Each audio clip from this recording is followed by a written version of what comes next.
Liquid colour से इतना sharp red कैसे बना, आज मैं आप लोगों के साथ शेयर करूंगी। आज हम बनाएंगे रेड वेलवेट चीज़ केक। और चीज़ केक जो है वो मैं व्हिप क्रीम में ही बनाती हूँ, बटर क्रीम में नहीं बनाती। तो यहाँ पे जो रेड वेलवेट का स्पंज है वो बहुत ही सॉफ्ट एंड मॉइस्ट वो हम ले लेंगे और उसको हम हल्का सा मिल्क से वेट कर लेंगे। वैसे वेट करने की ज़रूरत नहीं होती क्योंकि ये बहुत ज़्यादा मॉइस्ट होता है, लेकिन थोड़ा सा जूसी भी हो जाए इसलिए हम इसको थोड़ा सा वेट भी कर लेते हैं। रेड वेलवेट का चूँकि बहुत ज़्यादा ऑर्डर नहीं आते, कभी कभार ऑर्डर आता है, तो फिर इसका स्पॉन्ज जो मैं कभी कभार ही बेक करती हूँ और अर्जेंट बेस पे ही अभी तक मैंने बेक किया है, इसलिए मैंने इसकी रेसिपी भी आप लोगों के साथ शेयर नहीं की हुई। लेकिन इंशाल्लाह आगे जब इसकी रूटीन में आ जाएगा ये केक भी हमारा, तो फिर मैं इसकी प्रॉपर रेसिपी आप लोगों के साथ भी शेयर करूँगी। बहुत सॉफ्ट मॉइस्ट बना है अभी तक, तो मुझे इसका जो रिव्यू है बहुत अच्छा मिला है। 2 कस्टमर्स ने अभी तक यहाँ पे मुझसे बनवाया है और दोनों को ही बहुत ज़्यादा पसंद आया है। क्रीम चीज़ ऐड करने से व्हिप क्रीम थोड़ी सी सॉफ्ट हो जाती है, तो इसलिए मैंने स्ट्रॉज ऐड कर दी क्योंकि ये काफ़ी दूर जाना था।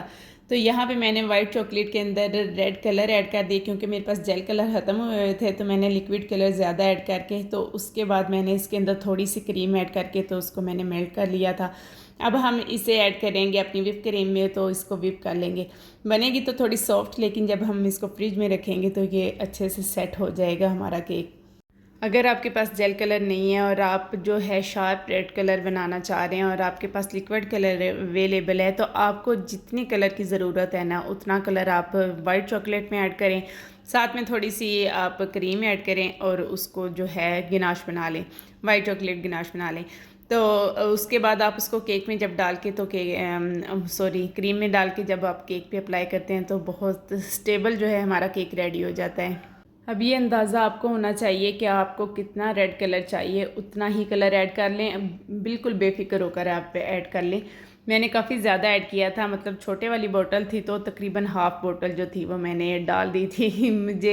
मेरा सामान ख़त्म हुआ था और पेंडिंग था, अभी मेरे पास से डिलीवर नहीं हुआ था। मैंने ऑर्डर तो किया था लेकिन अभी तक मेरे पास आया नहीं था क्योंकि कस्टमर की डिमांड थी और मैं, ज़ाहिर है हमने कस्टमर की डिमांड के मुताबिक ही केक बनाना होता है। वैसे अगर वो मुझ पे छोड़ देती तो मैंने इसे वाइट कलर में ही बनाकर ऊपर रेड क्रम्स ऐड कर देने थे, लेकिन उन्होंने कहा कि उन्हें रेड कलर में चाहिए, ऊपर जो ड्रिपिंग है वो उसने चाहिए। ओवरऑल मेरी ही रेफरेंस पिक्चर उन्होंने मेरे साथ शेयर की थी जिसके थोड़े से पार्ट पे ना ड्रिपिंग हुई थी। उन्होंने कहा आपने चारों तरफ ड्रिपिंग करनी है गोल्डन वाली।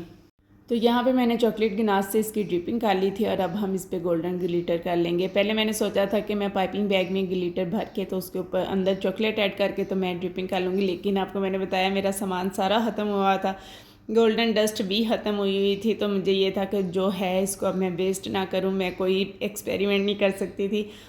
तो फिर मैंने इसी तरह ब्रश के साथ उसको पेंट कर दिया, लेकिन फ्रंट साइड से ही वो पेंट नीचे को बह गया, शायद इसमें ऑयल ज़्यादा ऐड हो गया था, लेकिन मैंने फिर कुछ नहीं कर सकती थी।